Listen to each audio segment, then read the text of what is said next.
Can anyone catch them, do you think? Yes, of course.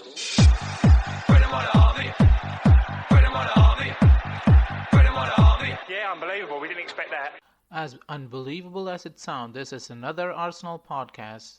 That is the Away Gooners podcast. We bring news and reaction from Arsenal fans from all over the world. Hello, everyone. Welcome to another episode of the Away Gooners podcast. So, guys, I have an important question before we start about like the agenda of the podcast and everything. What do you think of Tottenham? Shit.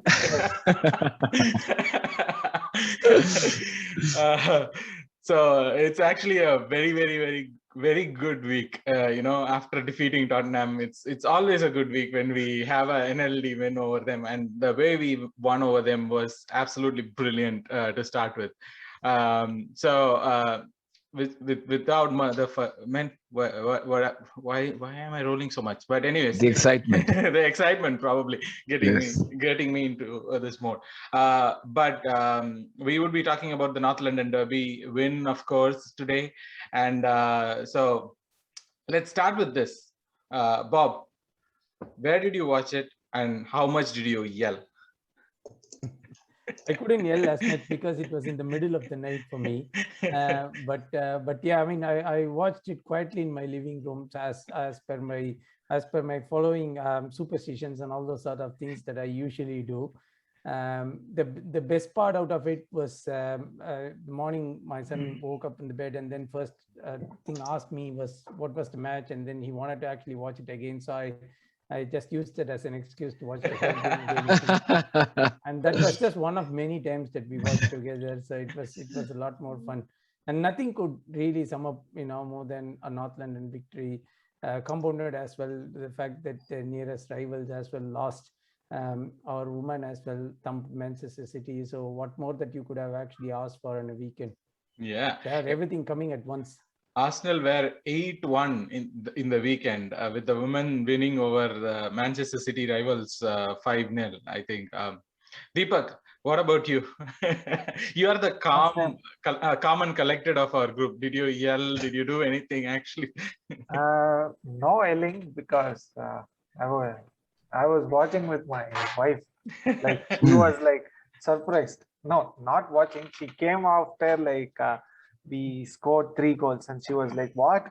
Okay." I was like, "Yeah, see, this is what Arsenal is capable of." I was like, so yeah, I watched it at my home. I didn't go anywhere. I wanted to go to the New York pub, but I couldn't. So yeah, it was a great victory.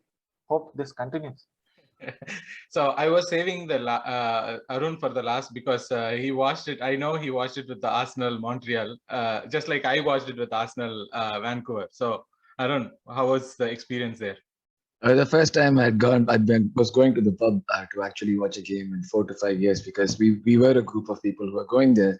And when Emery and like all that happened, the group sort of like realized that this is not what, it's not worth spending your $15 in the morning for a breakfast and a pint. So people literally stopped going. The group sort of disbanded. And starting this season, there were some talks in the groups, like, hey, do you want to, I'll be there. Do you want to come check out?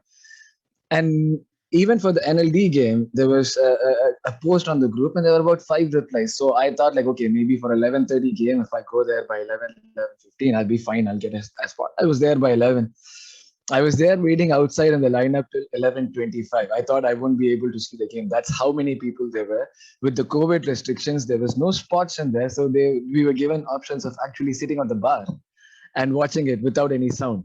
And me being this sneaky brown guy that I am, managed to, evade all that, try to jump up. I went to another floor upstairs. I tried to talk to a group of people. They had reserved spots for someone else. So I just sneaked in, it wasn't a spot for me. I went and sat in someone else's spot. My good luck was that the person for whom the spot was reserved for never turned up, so that worked in my favor. But trust me, this is like the kind of atmosphere that I was really looking for. And I'm glad that we were able to win, because that floor above was full of Spurs fans. Whoa. Yeah, so I think I was about to ask you, the person who never turned up would have as well been a Spurs fan, right? no, it was an Arsenal fan. It was an Arsenal sort of a table, and he didn't turn up. So like the floor above was Spurs fans, and That would have that been was epic. completely silent. That would have been Like epic. the third floor was quite silent, and there were a few Arsenal fans sitting there too. We were sitting and celebrating, and when we were celebrating, people started running down the stairs to come celebrate with us because they were all with other Spurs fans up there, and it was like quiet. It was like a dead silence over there. Even when they scored that one goal, people did not really celebrate. It was super fun to watch. Like the celebrations were cool. There were a bunch of dudes from London too, so they were like the ones who were continuously singing the songs. Like stand up if you hate Tottenham, sit down if you hate Tottenham. At a point, it became take one shoe off if you hate Tottenham, sit on the floor if you hate Tottenham. So it was like a sequence of continuous song. The best part for me was when Aubameyang scored the goal. I didn't really see what was going on because everybody was jumping. Yeah. And the decibel level actually increased a bit when he did the celebration. Yeah. Like people were able to actually see at that point what was going on, and then it increased like by 10 decibels again. So it was a fantastic experience. I was just thinking, like, if I am sitting in a city like Montreal, not known for its footballing culture, and I'm able to go to an Irish pub, watch the game with a bunch of Gooners, and if this was the atmosphere that was created, imagine how it would have been in like London or inside the stadium in a pub in London or a place where football is more appreciated.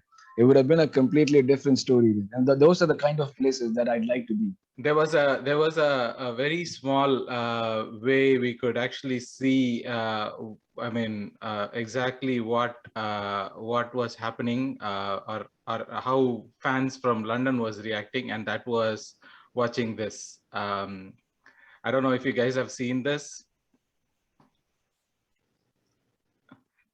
Right. Yes. I was actually watching this whole interview and then looking at Glenn Huddle all the time. He couldn't really. That was me. That was literally me. Yeah, look at him. My throat was so hoarse, you won't believe it. I wasn't able to talk properly for the rest of Sunday. That summed up the Tottenham fans' reaction, right? That yeah, pretty much. Yeah.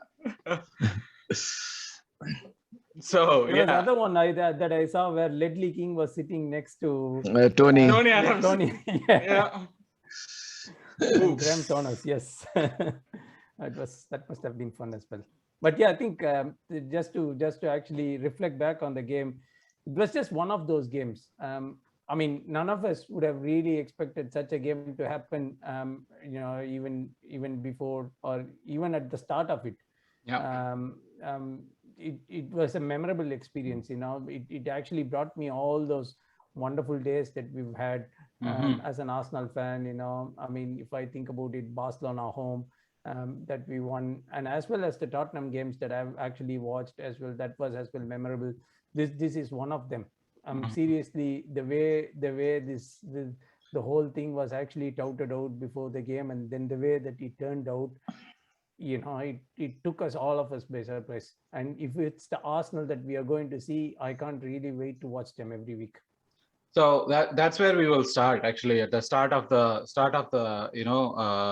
everything. Deepak, I'll start with you because we'll start with the game, whatever dissection or whatever we do, right? So when the starting lineup came out, most of it was not a surprise with Ramsdale and all the back four and everything. But there was one surprise, which was that Xhaka was starting. No, it was never a surprise. Saka would have started. No, that was never a surprise. So like, if I think Deepak did predict that Xhaka would start last game. Yeah. So if Saka is fit, Arteta is going to play Saka, no matter what it is, because whatever mistakes he makes in games or however he frustrates us, he is still our most progressive passer. That is what it is. You can like bring in who's that Lokanga into the fold or anyone, but still Partey's best partner is Xhaka. So I wasn't surprised when Xhaka started. Even in this game, he frustrated a lot. Yeah. Before he got injured, I'm pretty sure he would have gotten yellow. He had like 3 or 4 stupid tackles.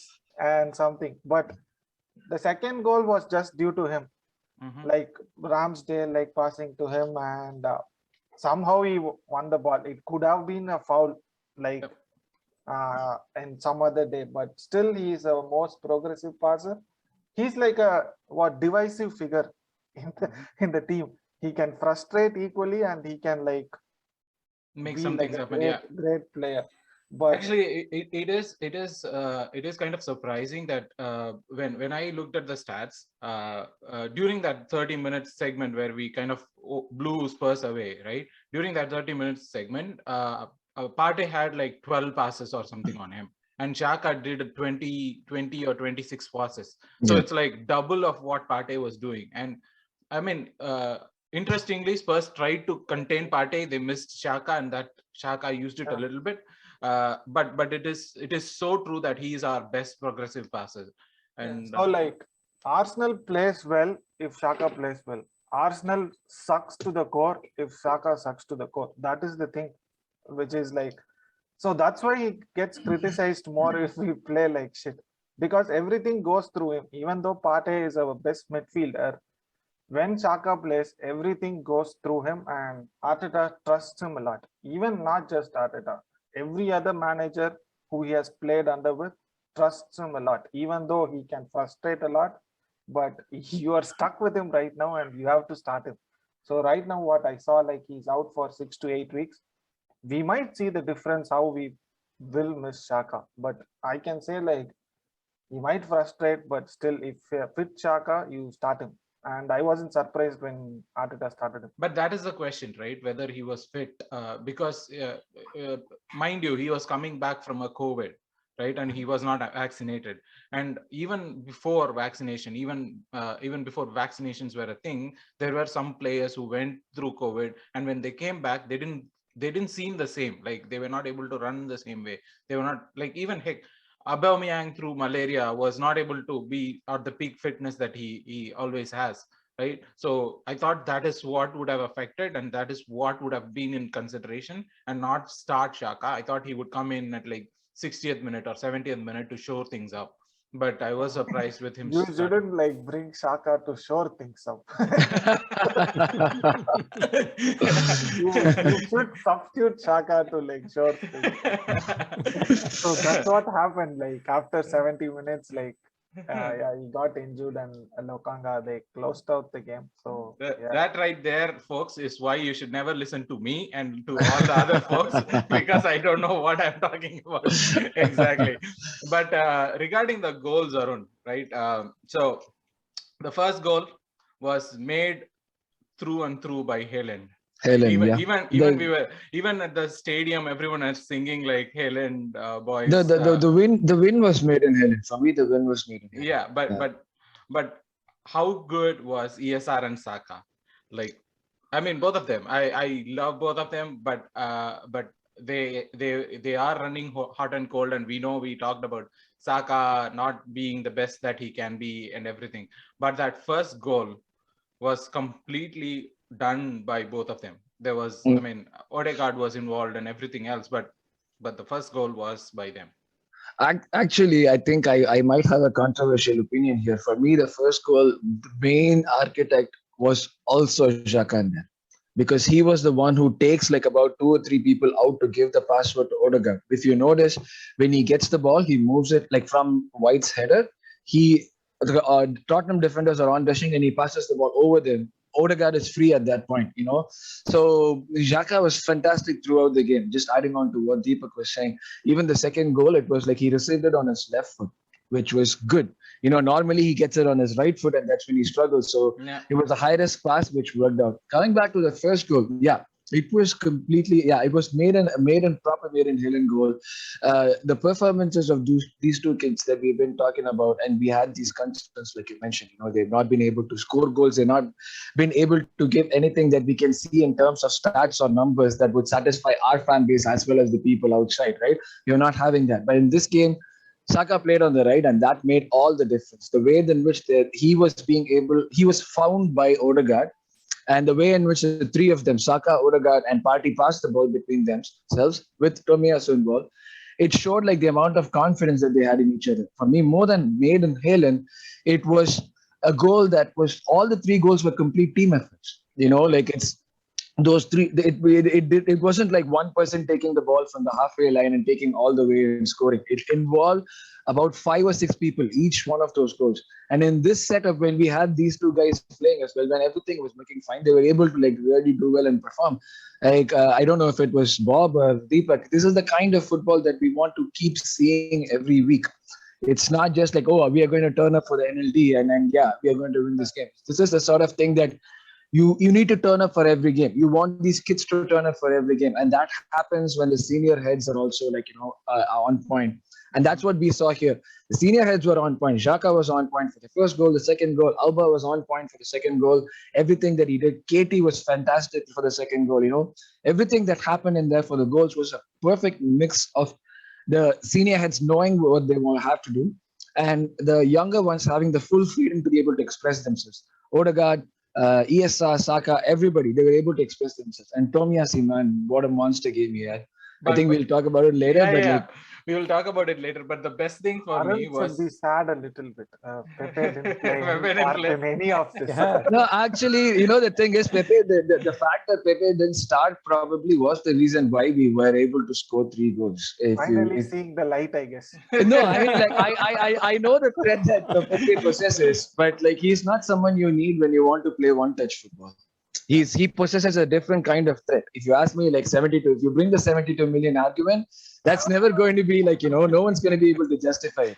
Right? I always keep saying that no one's going to be able to justify it. But in terms of how we were able to play, the one-touch passing was made possible because of the lack of player like Pepe, who would take a lot more time on the ball. This game did not need that. We need to utilize the gaps that we get as soon as possible.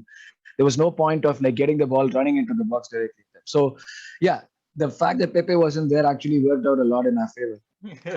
Well, if Pepe had been there, it would have ended 1-0 or 1-1. It's not like we would have lost the game or anything. We would have not been able to score as many goals as we. Still trying to save the grace.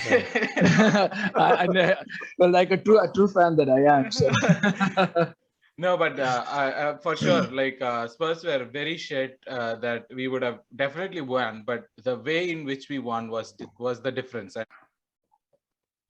But so talking about Pepe and Saka, right? The difference for me, Bob, is that like the way the team is set up and the way the things are played, like Arsenal right now needs more of what Saka does. Saka just does the touchline, and also like the way we play, we want players to be at the end of the balls. We want the ball to be progress, not just the players running with the ball. Like the ball progression, there are 2 types. Like players running with the ball make some ball progression. The other way is passing it to players, on-rushing players. And seems like Arteta's Arsenal needs players who wants to be at the end of the balls, right? And that's the difference that Saka and Pepe brings. Pepe is the one who runs with the ball, and then Saka is the one who ends up with the ball. He does do the dribbles into the box, but till the box, the ball is progressed through passing. Do you feel that? I have a slightly different take. I think both of them are valuable in their own way. And at least against Tottenham, Arteta actually, stuck to his wonderful game plan of ball progression, as we touched upon. So it's just using the right man for the job.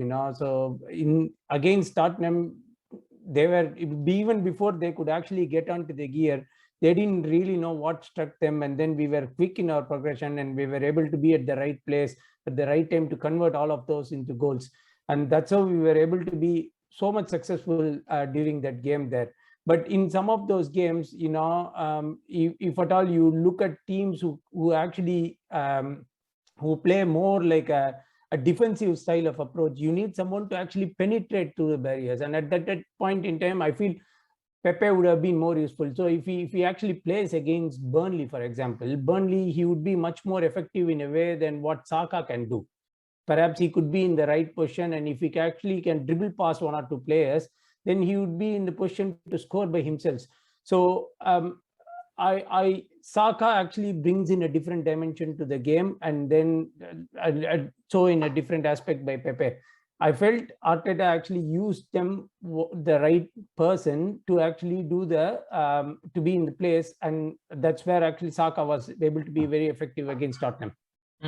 But I could feel Deepak going like, if Pepe could go through two players, if Pepe could dribble through two players.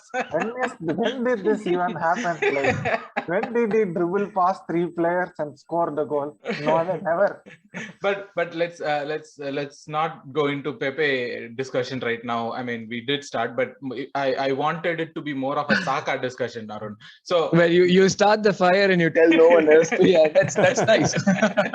No, but again, did you see Saka and ESR tweeting about talking about scoring in the North London derby and how it would feel over a breakfast? It was fun, like listening to Saka talking about it, like after the game. You know, like two Hale graduates talking about scoring, and probably the biggest game of our calendar. It means more coming from them because it is very different. You know, like you need to have come from the academy to actually know what this game means. People who have stayed here for long know, stayed at Arsenal for long know. The simple difference is the way in which a Tomiyasu celebrates would be very different from a way in which a Saka or ESS celebrates because of the history and the inculcation of, like, you know, all the pride and the values of Arsenal. So it was actually, like, you know, one of those things that make you smile, like, you know, inadvertently smile. Like, you don't really have to put in any effort. You hear these two kids talking about, like, you know, how nice it would be if they scored a goal and what it would mean in their careers, and it happening, both of them getting a goal, you know, like, living the dream. Of them, exactly, but winning the game as well because of the goals that they scored. It sort of like validates what the academy has been doing. You know, we had a few dark years where we did not get a lot of good players from the academy. We were always talking about the famous Arsenal academy, but it was young players we got, and we turned them into good players. It was not like these guys who were staying from when they were 9 or 10. Saka and ESR, it's a totally different case. They've been like with us since the schoolboy terms, you know. Yeah. So it gives a lot of confidence, not just to the fans, but like to the manager, the academy. It shows what sort of a good job the Mertesacker and the people before him had been trying to do, and what Mertesacker has been continuing so far. So it's, for me, it was sort of like, you know, a validating or a vindicative thing that with them thinking about it, talking about it, and that becoming the reality was fairy tale at the same time, like, you know, like a lot of a validating thing. So I was really very happy with what he said. For me, two things stuck in that. Like, first thing is, like, when after the game, when ESR posted that best day of my life, that stuck to me. I mean, it made me feel like, yes, this is someone. I always felt that Arsenal have been missing that kind of that Arsenal is a big club. It's my club. Like, most of the players that come to us didn't have that kind of pride in them or the feel in them, and seeing that from ESR made me, like, I love ESR in general, but after that I am like blown over by this guy. The second thing for me is, like, when Saka was talking, like you mentioned, these are kids, literally. Even to us, these are like little kids, and the way they talk, we seem to have forgotten that when we are watching them play with the maturity. It's just for us as fans, it's like, oh, players. We don't realize that these are kids. Like, talking over a breakfast for about North London derby, scoring in a North London, that's literal kids talking there. It's like the dreams that kids have. Like, hey, what do you want to become? I want to become a doctor. I want to become an engineer. I want to become a scientist. I want to score a goal in the NLD. And then that's exactly what happened. They're so humble and likable. You know, like like I said, it was fantastic to see, like, people from the academy doing well. That's how the football should be played. That's the way of growing forward. And that was fantastic to watch. Finally, we can say, like, you know, we have people from the academy too who can score goals and win us games. And we were also talking about the lack of goals from their side. So that's, again, another case. So talking about the goals though, Bob, the second goal, I thought Aaron Ramsdale made a boo-boo right there. Like, when he tried to pass to Xhaka, and we know, like, I was literally thinking, like, oh my God, this is the point where they score. right? Because Xhaka is pressed, and this is a point. This is a thing that we have seen a lot of times with Xhaka. Someone pressing, dispossessing him, and doing it. And the first thing was when Xhaka turned and kind of held on to the ball. The second thing was I was going, oh my God, this is going to be chalked out as a foul. Xhaka's going to get a yellow card for it. No, the game flowed again. But those two aside, those two were the iffy moments of it. But then after that, everything else was magical. The pass that Xhaka made to ESR and then goes through Tierney, and then of all the comments that people were making about Aubameyang not being good enough to play that center forward role that we want, of all the reasons that we have been giving, that was a brilliant center forward play from him to flick that onto rushing ESR, and ESR making that run. I mean, brilliant goal. What do you feel about it? It although felt like, just after we scored the first goal, I got this feeling that nothing could go wrong that day.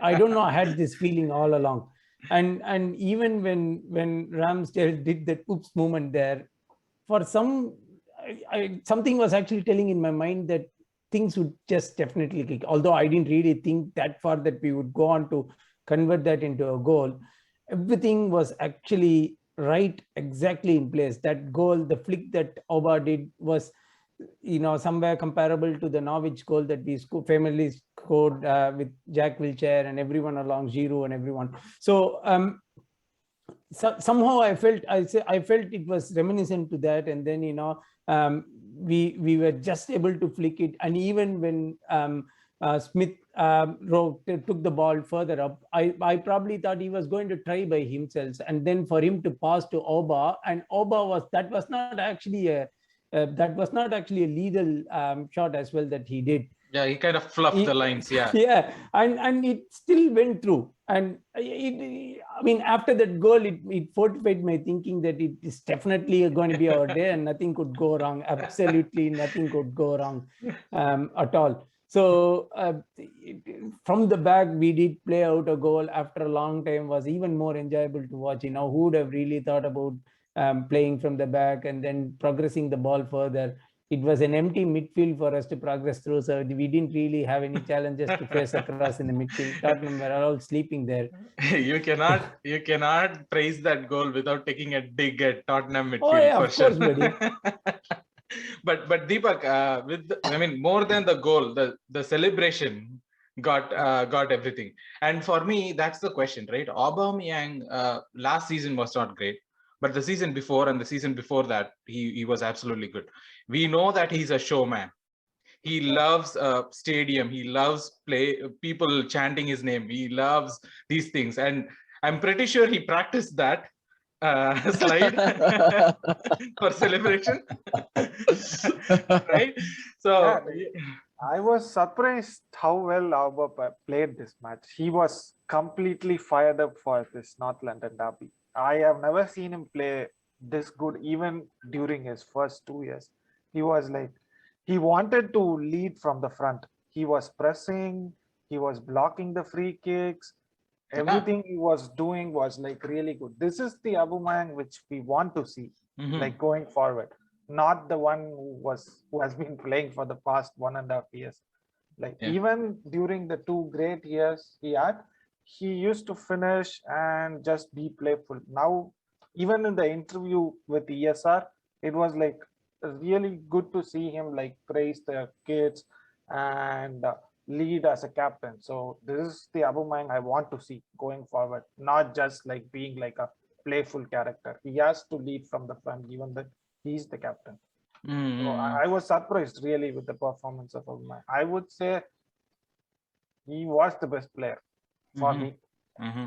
And that is the thing, right? I mean, not just this game, even before this, the game that he scored 3 goals, like the hat trick. I think for the couple of games now, I think at least after the international break, he has been really forceful. He has been like the captain that we want. He has been doing that, not the yelling and shouting thing, but being forceful, trying to do things. Everything has to start from the top, and he in the team, he's like he has to start the press at first, which he did like really great in this game. And being a captain, yeah, you expect your captain to turn up. So that rubs on the other players as well. Like given that we have the youngest team in the league, Yeah. and he's the most experienced player along with Xhaka, given both of them played really well, it helps the team a lot. So yeah, hats off to him. I just wanted to add further that people actually talk about Auba's lack of goals, right, since the time that he signed the contract extension. What if you actually compare the stats, is link up play has been tremendously improved, right, since the time that he's adapting a different role play. I mean, more than just scoring goals, more than just being there at the end, as a lone striker and then just trying to score in goals. He is trying to track back, and then he is being able to do more link up play, and that's what is the new ability that he is trying to do. And that's more, I would say, even rather than being on the score sheet, what actually is important is for him to actually help his teammates and then be in those positions where he can convert the chances for others. But I mean, if everything goes well, we would keep praising laurels on the players. I just want to add one thing about Aubameyang. I guess it's one of those situations where I was happy to be proven wrong, and I felt so stupid that I wanted Lacazette in the team starting over him. So yeah, man, me too. I want to mention that as well.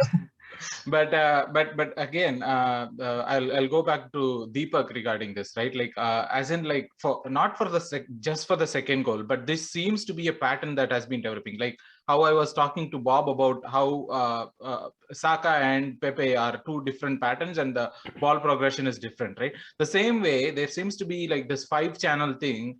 Especially in attack, is becoming something different, right? Even for the first goal, if you remember, there were like Odegaard, ESR, Aubameyang, Saka, all waiting for the ball, or Tierney. All these 5 are there and about for the first goal and second goal, in and near the box. Like these are players who are rushing. Like these are players who are like fighting to get to the box. Like they are outrunning everybody to get to the box. So this seems to be the way we are playing. Like throw the ball in, and like all 5 of the attackers just go to the box, right? It seemed like one of those things, and I really loved that about it. And we saw the same in Burnley too, but it was not converting into goals. But we did see the same kind of play. Do you feel this is what Arteta's ball is like, to make players rush to the box and then let them do their thing? Probably yes. So the third goal was it was a lucky break, but still we got the ball into the box. So that has to be given credit, right? And so thanks to Kane for that. Whatever he did there. Yeah, Kane has been really disappointed with Saka, that he wanted to desperately help him. So he tracked back all the way to actually give that assist to him. It's a wonderful thing. I really respect you, Ken, for that. Like he wanted to help his England teammate. Yep. But even like, so that's the thing. Like, so you have to be near your box to score a goal. So the tactics which you talked has to be like happen. Like you have to go to near your box to score goals. Just like crossing. One good thing happened in this game was we didn't cross a lot, which was great to see. So yeah, that might be a different thing which Arteta wants to try. So okay. One more thing is like, if you see, we have been struggling to play out from the back. Not, I'm trying to diss Leno here. You could, still, I mean. I think your bottom line is that actually. So better tell it out. Main reason might be like why we struggled in baiting the teams. Like we try to bait them towards us and then try to play out from the back, is we didn't have like a better ball playing goalkeeper. Now Ramsdale is trying to do that, and he has been like really good. There you go, guys, coming from Deepak. I've been surprised. So, that's been like really good. So when did we like play really well from the back? When Martinez was playing. That's when we had the good run as well under Arteta, winning the FA Cup and stuff. and after the restart. So it's good to see Ramsdale taking it forward and Arteta trusting with Ramsdale, even though it was second goal could have been a foul, but still. Whatever. But talking about Ramsdale though, Arun, right? Like the save that he made a couple of saves actually. The one shot from Lucas Moura where he tipped that under the ball, and then like that was a great save. That was a great save. And then even before that, I think he saved out of Harry Kane shot or something like that. And even for the Son goal, he had a hand in, and if you seen him talking to Seaman after it, he was like, I could have saved it, and that was great to see. Unpopular opinion, Leno would have saved it. Yeah, Sorry, go on. Yeah, Leno, go on. But the rest of it would have fallen. But what? Yeah. That's why I said unpopular opinion. Just yeah. What I'm saying is like there would have not been a second or third goal with Leno. But the other thing is like not just that, right? Like Deepak, Aaron Ramsdale kind of have started winning over fans a lot. Even in stadium, he's connecting with fans. He's talking to ball boys. I love the way how he kind of like wasted time. I think it was Dele Alli who like he went out and kicked the ball out and then like made it seem like he didn't know what he was doing, and the ball boy threw the ball behind his back. It was so much banter. So I am loving this. Like more vocal, right? Yeah. You need a goalkeeper to be like the guy who the defense trusts. Yeah. They need, even though he might not be the captain of the team or anything, a goalkeeper's job is to lead the defense because he sees the entire pitch. So he has to guide his defense. So Ramsdale seems to be doing that more than Leno. Yeah. We all know Leno is the better shot stopper. Yeah. But I have never seen Leno like giving instructions or do this something. Yeah, but and also Ramsdale he was to be doing that. Yeah, and he's cheering it. He's going on like for every tackle he goes on and like cheers in with. Obviously, rubs on the others as well. And we have to talk about defense, right? And they were like fantastic. Gabriel, even he was like really good this game. He had like what? He made like 6 or 7 like progressive passes, which completely took out Spurs' attackers. And it was really I am loving this episode where Deepak's praising all the people that he has been dissing. Yeah, they're proving wrong. So of course I have to give him. I cannot just be like a sob and not still praise them. but Arun, you were saying something about Ramsdale.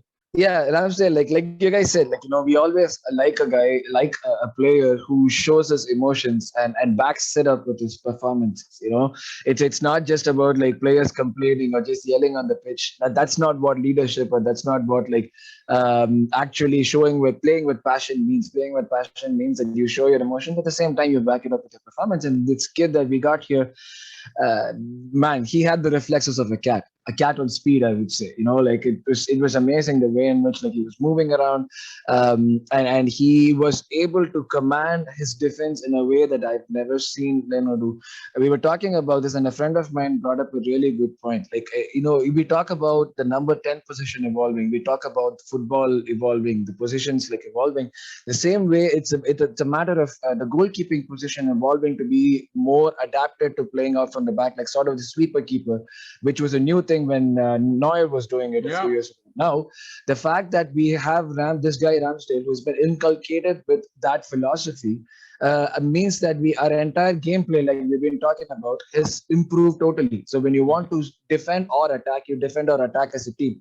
This is what Arteta has been talking about from the beginning. Like the quality and the technical ability that we've been talking about is showing up in our games. We are able to see semblances of it, more so in the Tottenham game. And I think that's got a lot to do with Ramsdale and how he's fit in seamlessly into this team. He has like sort of understood what the manager wants to do. He's understood his role in the entire scheme of things. So he's the one who starts attacks. He's the one who makes things possible, and he's the one who should be like taking care of a defense that have not played well together a lot. And in the sense that they are also young like him, and he needs to tell them what needs to be done. So he's taking care of all those things. And when you have a guy who's as passionate as he is, the fans just fall in love with him, and that's what happened. He's feeding off their energy. The fact that he was also an Arsenal fan growing up, So it's like I think we've got like we always keep talking about like not having good goalkeepers, and then suddenly we get like a false dawn where we sign someone like, and then we think they are good, and they eventually like I don't want to use the word conk out, but they do conk out after a time. But Yeah. I think with Ramsdale we might be having someone who's best suited to what we want to play, and in that sense I can only see him getting better from I loved it. I loved it when in the interview with Seaman was going like, this is a very, I mean, this is a very good North London derby, but you might not be expecting the same every time. And Aaron Ramsdale answering like, you never know. Yeah. It was cheeky.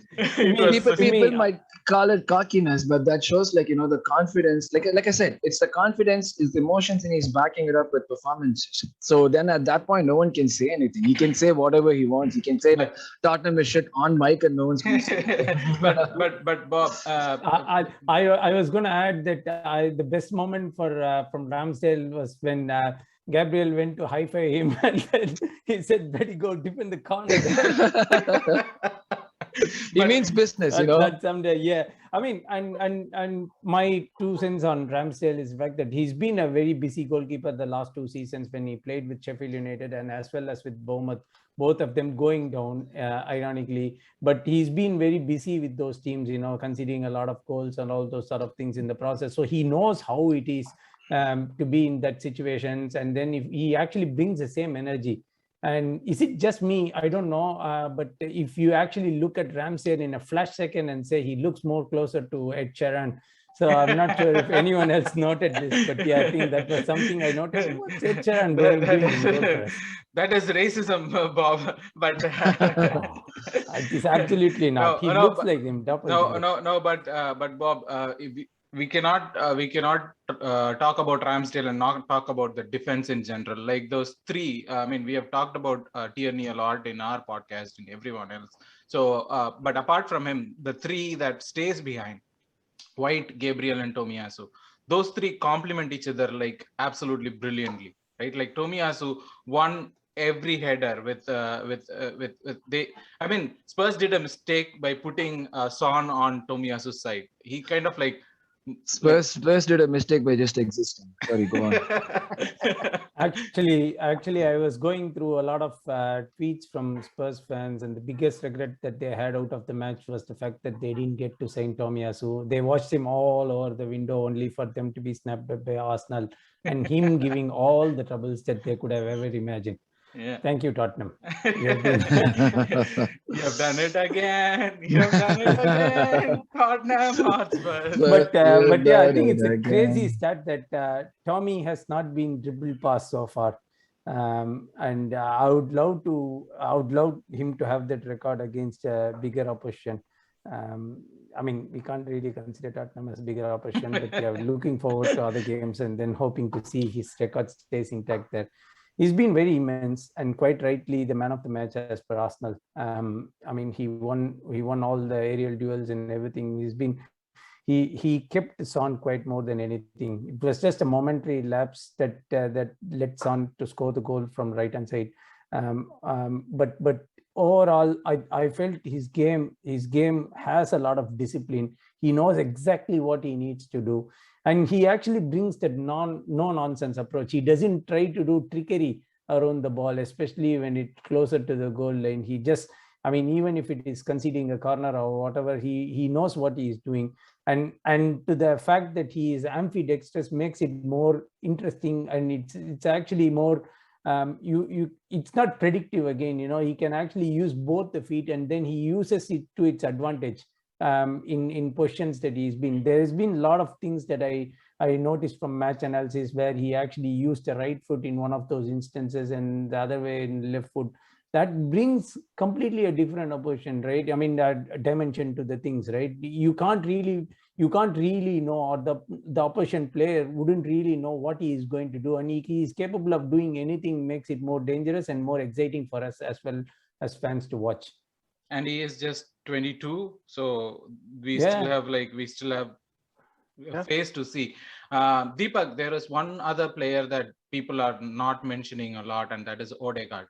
I don't remember if you're a Madison or a Odegaard guy, but I never was both of them. I was like, okay, whoever, at least sign a number 10. I was that kind of guy. but Odegaard is not just a number 10, right? He's the enabler. He's been doing great, and you can see that when Arteta mentioned that he could be a future captain, and he is already a captain in his national side. But you could see that in him, like he has the gravitas. He is pressing even at the 80th and 90th minute, where he's being the person who kind of like makes things tick. For each of the goal, he might not have had assist or anything, but each of the goal was possible because Odegaard was there. And the whole game, last game he was great too. This game he was great too. So I'm going to go on a limb, and this might be one of the famous last words, but I feel that Odegaard is going to be a big superstar in world football, and we have a superstar in our hand right now. You want to jinx things when everything is going fine. It might be one of those famous last words, but that's my feeling out of it. So Deepak, what are your thoughts on Odegaard? He is a superstar. Like Madrid wouldn't just go out and sign like some 17-year-old for nothing. They touted him to be like a great player.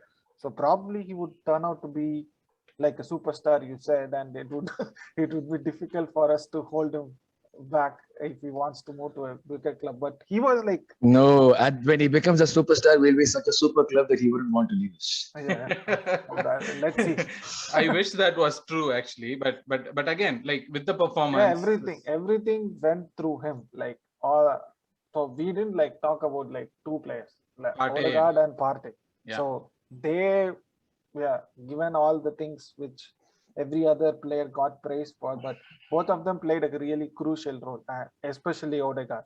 So everything went through him, and as you said, he was pressing until the 89th minute. So everyone turned up. They wanted to turn up to a North London derby, and it was a great performance. So hopefully, the underlying statement is this has to continue. If it doesn't continue, it's pointless. Yeah. But one other thing, Bob, that I wanted to draw attention from the viewers is we talked about the fan experiences in the preview, and this was one of the best fan experiences. Like every ball was cheered, every kick was cheered, it was so noisy, you could feel that. And you had Thierry Henry in the stadium looking over things. So Daniel Ek was with him, which is, I mean, we will talk about it in future pods on what it means. But the fans were brilliant throughout the game, right? And you can't really sum up the experience there. I mean, you have to be there as one of them for you to really, feel that atmosphere. It would have been absolutely electric. I can't really quite bring back those old memories that I had. Must have been really very buzzing as well. I mean, I heard a lot of people mentioning that this was the fans praising the team or getting behind the manager is reminiscent to older times where we used to be consistently cheering. That was the time that we were in Highbury and all those sort of things. People were continuously cheering for the home crowd, no matter what. They would be raising the morale, just like how the Cop is famous for.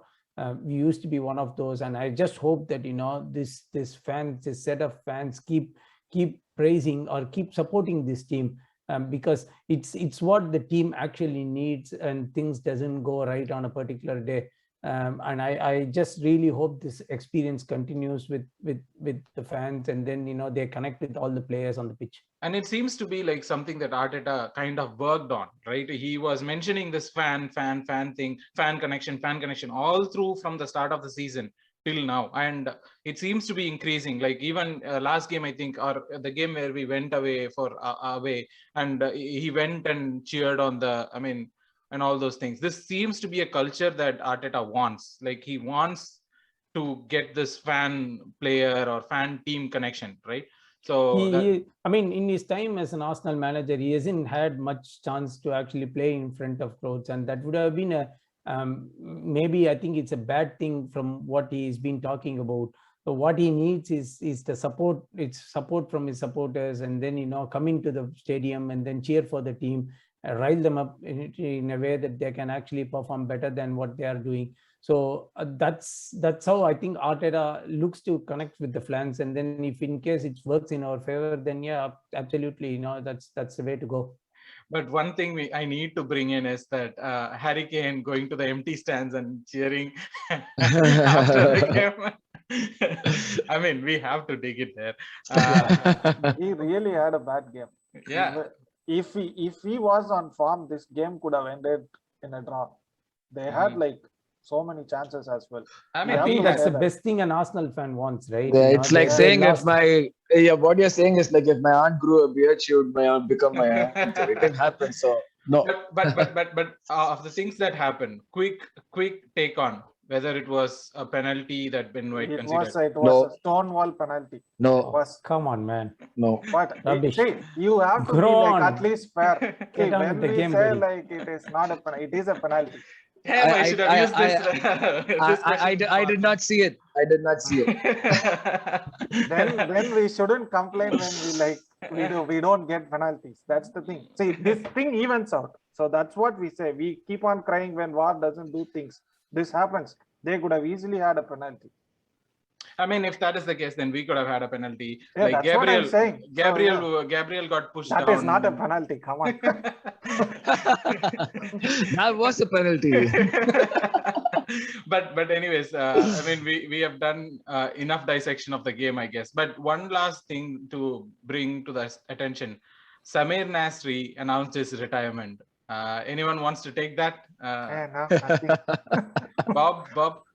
Something to talk about Nasri. More interesting to that, Clichy was comparing Arteta to Arsene Wenger. Come on, guys, don't laugh. You were just praising all alone for Arteta, and then I think Clichy probably saw Nasri's retirement like, okay, I will race you by this. Arteta, I match it and I race it. Yes. But yeah, this has been an amazing part talking about the North London derby, and I mean we have done we have dissected it as much as we can. We have talked it with as much fervor that we could, and it's a nice way to start our weekend. It's a nice way. Whenever Arsenal wins, it's a nice week. But then, like when it's a North London derby, it's amazing week. So thank you guys for joining in today, and for our listeners, please do like, share and subscribe, and comment in any of the moments that we fail to discuss, or anything that you want us to discuss. Thank you so much. By the way, North London is red. Always Tottenham is shit. Tottenham is shit. Yeah. Facts of life. Thanks, guys. Thank you so much for Thank you. joining us. Bye.